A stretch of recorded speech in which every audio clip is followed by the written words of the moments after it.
Bien. On.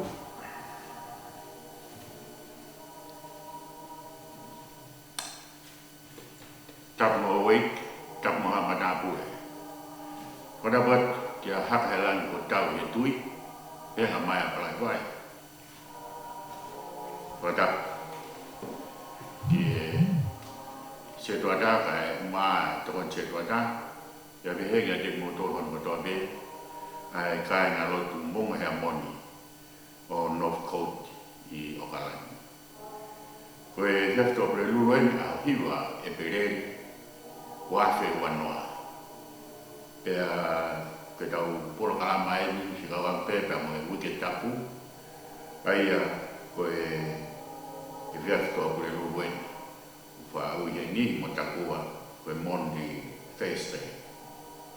Pea via me ngahi uni mea alah na koko i mo ui koe a sisu. Ka kamata moa ha taulot.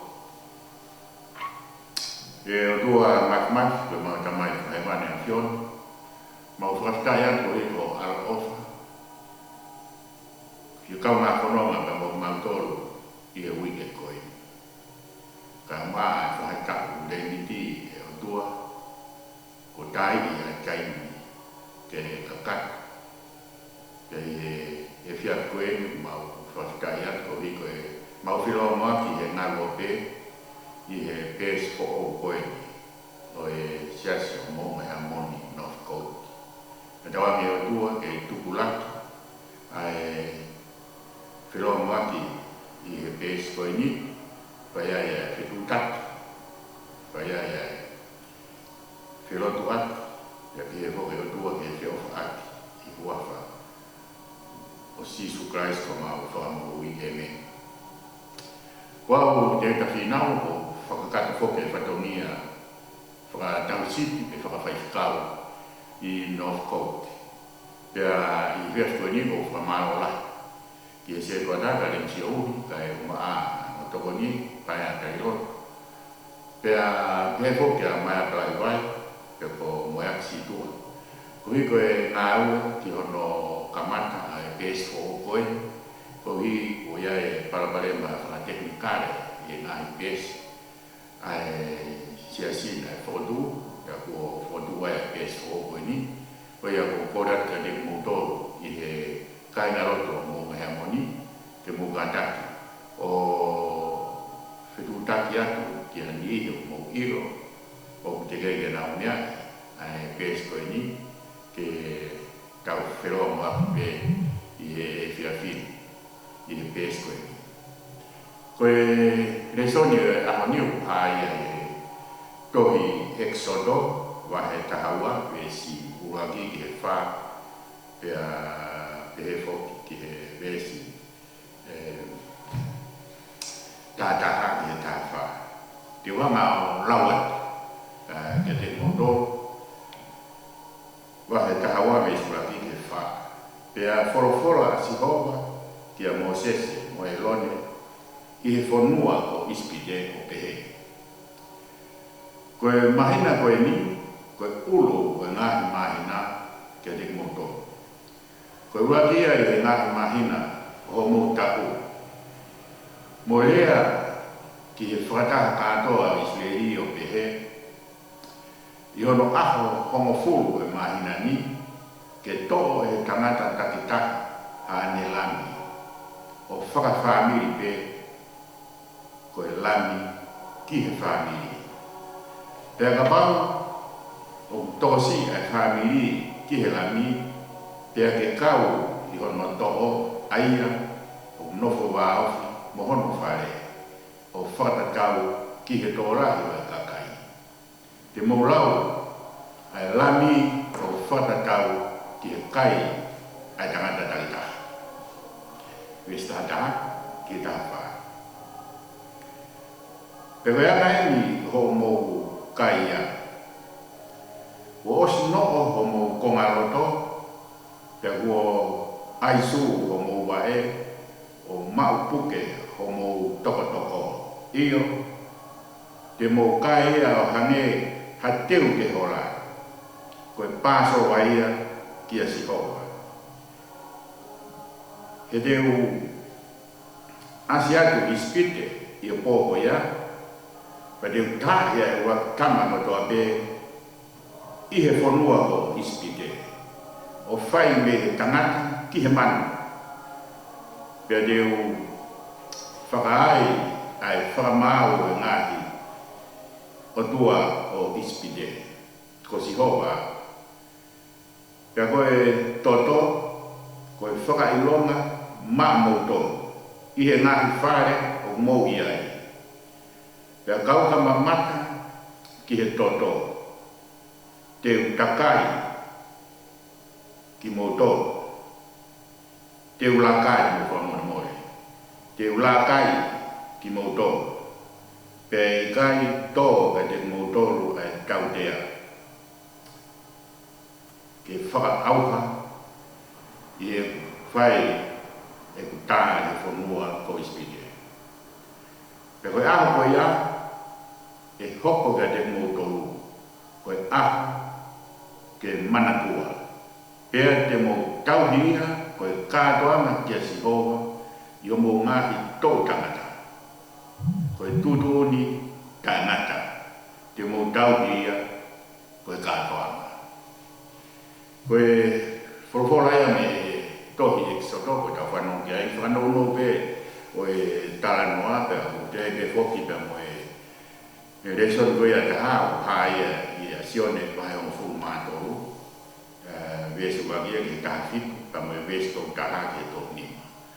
Ka koe tui veo mo osi maheni pe pa mo e talanoa koe ia koe e teke tau koe lau talanoa te tau kamata rewa pe ha ki i kini ma ki pou no i he whorofora pe mo e reisona koe ia o e ahoni. I au sāpate pe koe sāpate pāme ia ui e ni koe sāpate pāsio ni. Mau inga au pito. Na e whanonga mai a si su me hau fōu mai i whitu monga oriwe, fōu mai ai, whakaraka mai e tawhakoia o e ngou e Getsemani, e na whau ai o tū uta, me he matapā whakahahake koia ki he koro i Jerusalema. I he aho tatau, koe aho ia na e tū uta mai ai a pailate, pe mo e konga kau loma, kau sotia aula, kau sotia augos, kau sotia hekasario. Ha na dolu me matapa whakahihifo. Koe nau mena nau dolu me i Cesaria Maritaima, pe ko Cesaria tahi. Ai au tuia ke madagahi Mediterranea nebe i Israel. Na langai e he ota ko lahi ai fu parasi lere ia kita. Pe ui lewa ai kolo ko ni uia ko Cesaria Maritaima pe ko Cesaria ta. Ai ko ni hanga e he ota langa ai parasi ai pe whakahino ai kolo ke whakalangi a Sisa ai uha mea i Cesaria. Pe ko inga ai omi koini a pailate pe mo kau sotia. Ke nau wongeni a nau tolu ke omi ki Jerusalema e koe taimi kātoanga e Pāsoa o tokola lau wau peo pafuafua e nihi ki he lau mano ke koe lau kihu ai tokolahi o e kakai o nau whakatangataha mai ki Jerusalema ke whakakato a kātoanga o e Pāsoa. Aia koe talanoa kona tau whanong koe ki ai. Koe whamatala ia ki fuafua ka mata ai Pāsoa. Uinga e ua nei mahu inga ai Pāsoa.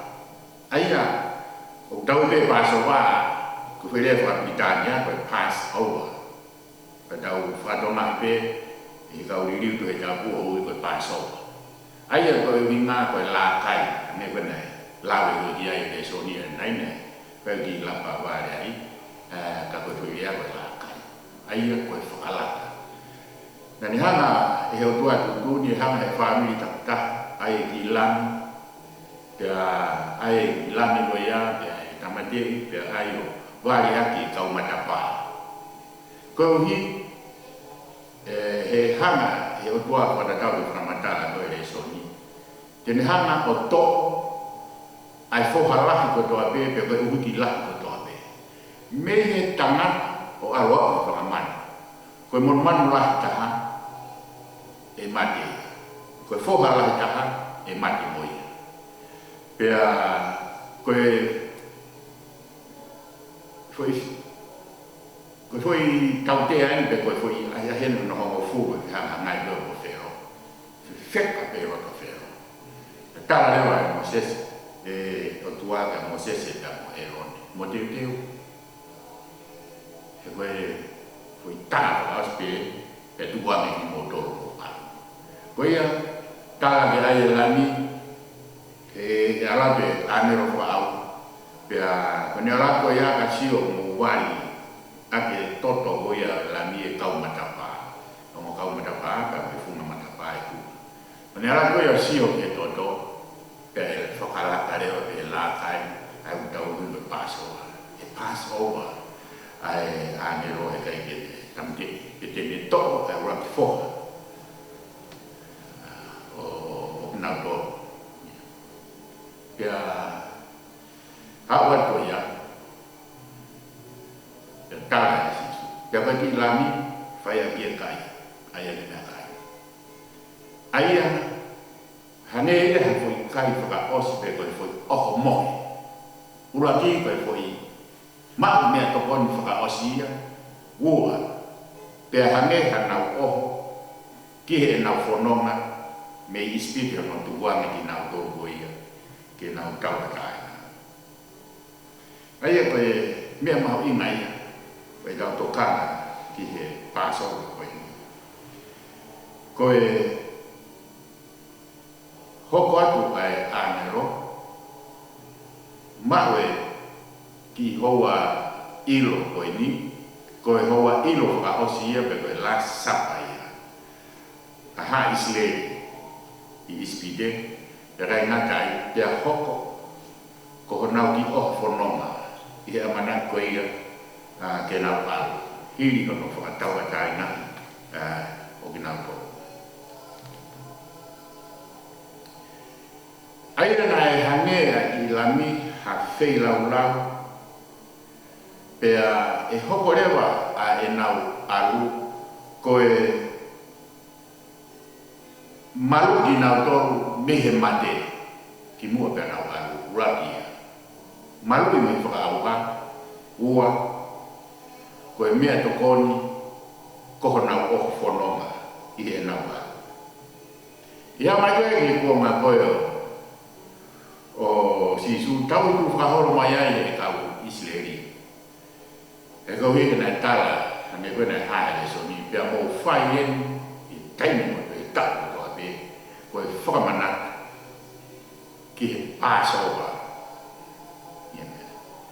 Aia koe mā i he ako mai koe ia ki he kuonga koe o sisu ngā haki ai mā pia mo e toko o halani ke whai aki ai Passover te koe ai a koe o mohe mau ingai ka ko whaami ai mea koe niu mau ingai mana tui koe ako Passover a pongi ia koe whalai te koe ako ia koe Passover na hanga e si suia o whai ai foi mea fo o pipo. Ni hanga ia o tamata ai ne Passover. I e po whiko e fia toa pure luko ia. O suwania pa toki o ko karu o aku i rama puke ia. Ai e koe tuk whakahoro mo iana maheni koe e tau siu tuk whakakato ai Passover. Ai i he whalaike. Whai si suia mo ne kawa ko i he fia toa pure luko. Kage toki whaiha mo ka ki he mahauinga o hanga si su o ngao ya ki ai ma pe mo e uai ne o ke mahino ai mea koe ai e koe ne whakarea i he taimi koe na e whai ai e nau oho mohe nai hanga e si su o tō mai ai ma o ne hapai o whai e ne whakawheta ia ne pakpaki le atu rewa na pakpaki pe mai kawako mea tatau aina ne he ko hok sino e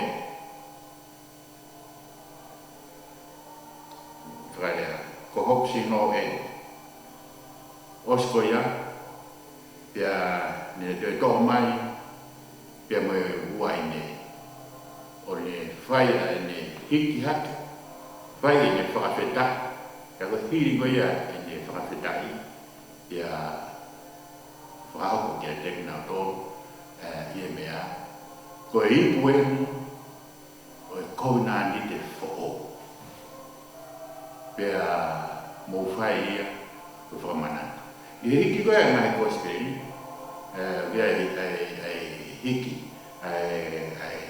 kosperi e ua whakataha pia mo paula e ni lawe kia i tseri koe ki sai korito o kunau ia e nau lawe o ki make ai anga ko ia ai mo lawe ko ia ki e tata ai a ko e si su ko e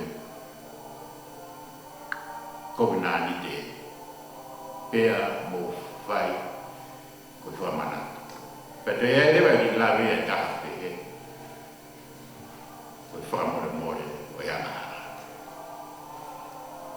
ko va me da o to va me ko ni o kai ke hoko mai e ma pia mo e uai ne o kai ke mea mahi ngate pehe kuna hoko mai ko e fetomi ko e substitute o e sino pia mo e tata ko e o karaisi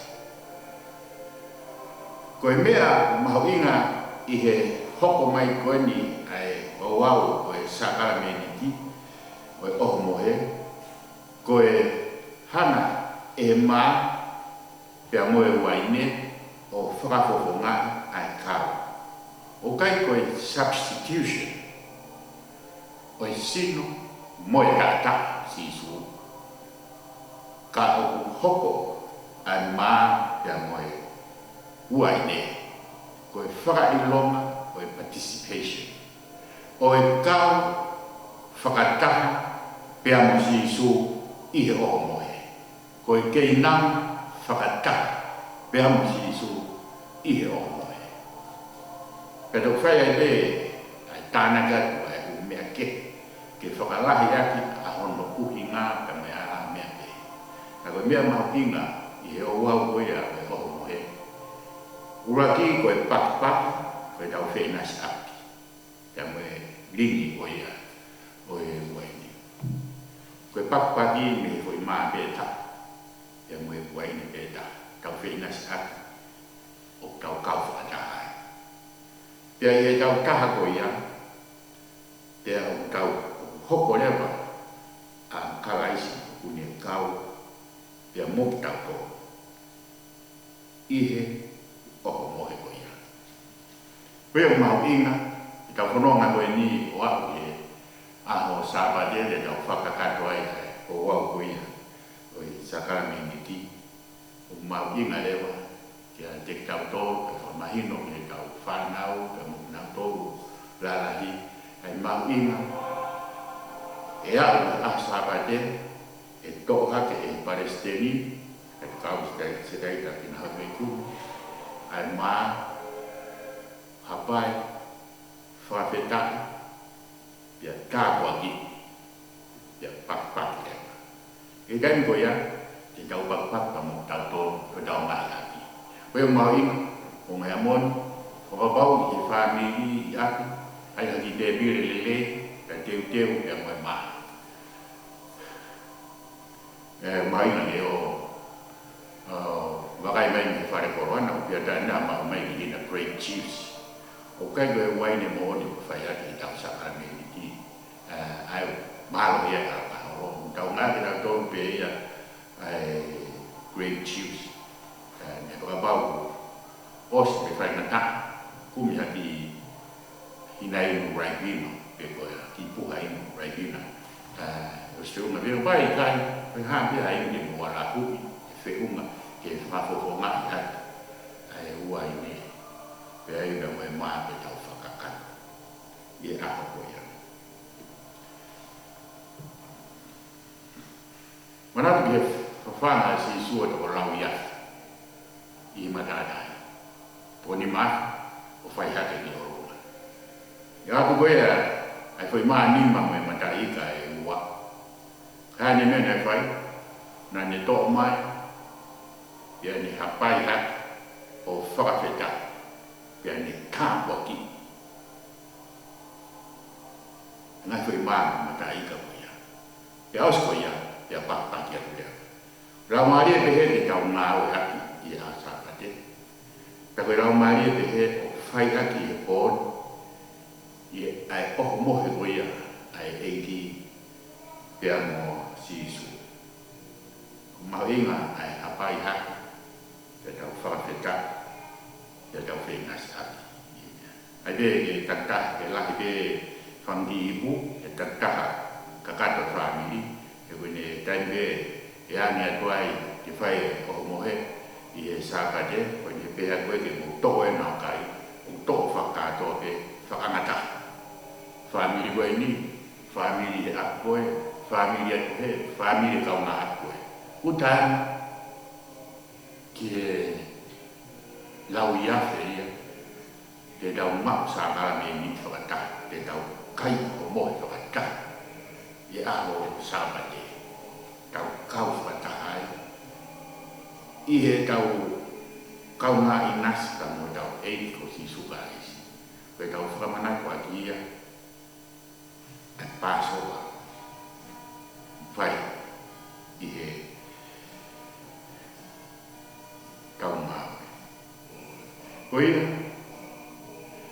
koe kau mo kalaisi kau itai ke whetono a kalaisi koe kau tahi o tau kau ngā te inamat mata pia mo kalaisi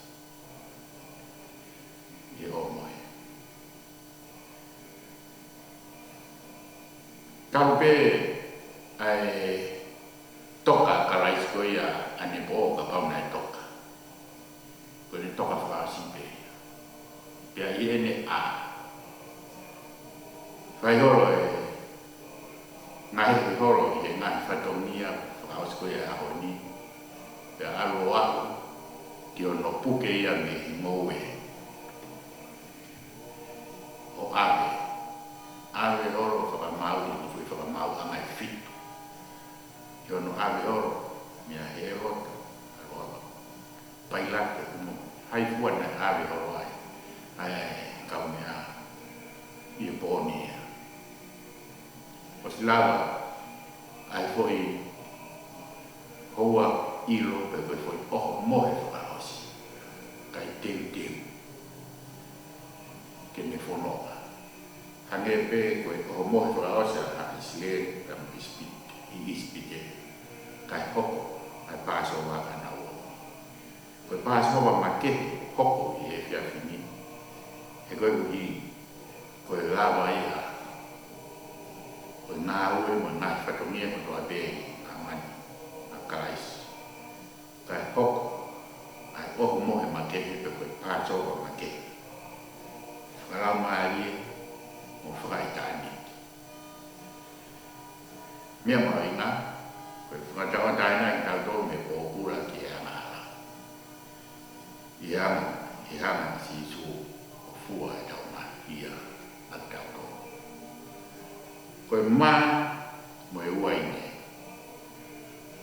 koe forward mo e hafunonga pe koe taipe o e wheilau o hangi koe tau kawenga koe mai nani wheilau toi tu e mo ui koe ia ai popa pofa ke te ngoto tala munumai i he whanonga. Kei toira he ngahi mea he ahoni, ngahi karanoa he ahoni. Ko e pāso mo ui, ko e tau kawe i ngā ia, e tau whanonga mo ia i he ahoni.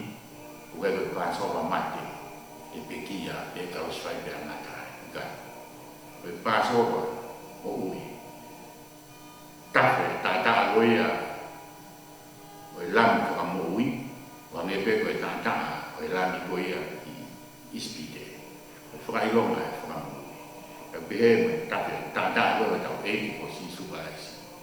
E hoko no sino, hange to pēia maa. E hoko e, wani tātā ki tau ko.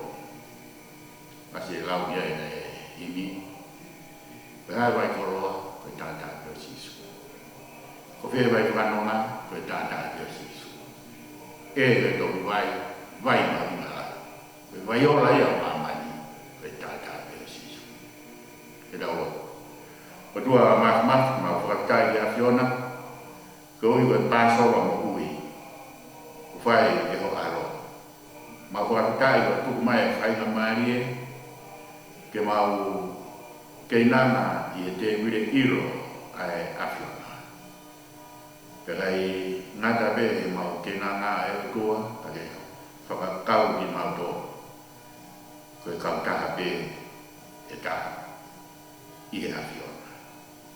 Whakatai rao whai kei rau e o tua, kau maurot mo kore, mag nau tōru e kau tōru he leka, mō mea moni. Pe o tua, ka jeng nau tōru e o ngat whanau, ai tāho mo e whina mui, ka mo i tāka tōre. Pe ka taha pe o tua kua wati ai, ai poro karama koe ni, ke inasi ai. Ke pe hoke o tua, ki he toko che toa daka, ma se toa daka, ma no whamiri, e he hoki, kia te awa o tua, kia mo e oa, kia mo e whamiri. Tau whi awa mo e a Fiona i e ahon, ka whakakato ai ngai whatongia i a pongpongina. Marot mo kore ne wafu awa, Sisu Christ ko mo whanongi. Pia koe keresa tau agi ko Sisu Christ o whae tua, pio he lau mare mai kon. Ia te tau tolu ko toa peia o ta ngata. Amen. Mo te mea hawa pongpongi, tai hongo furu pongpongi. Tai mea whai ai e tau maranga, wharaiti e nei. Pea i tai mou i he tai ni miwa e tiaf. E o atu ai i he pēs koia ai wahafonua. Te maranga ai tapi o evangelio koia ai wahafonua, whaifikau i an whina. Ai a tene whakakato mai ia, me i puke kohe. O kai ngā roto o tāwhakau o e whuakawhoko. Tai mpiwa e whiawhia a pongpongi, ka koe tai hongo pongpongi, te u whakakata pēr o wakoia mō ngā moni. Ka te wai pe whoki ki he sāpate, e whai ai e tai mpiwa a tahawa a ta. E whai ai ai tau marami ka mo e sāpara meni tua o moe. Mara hito mō mea mai,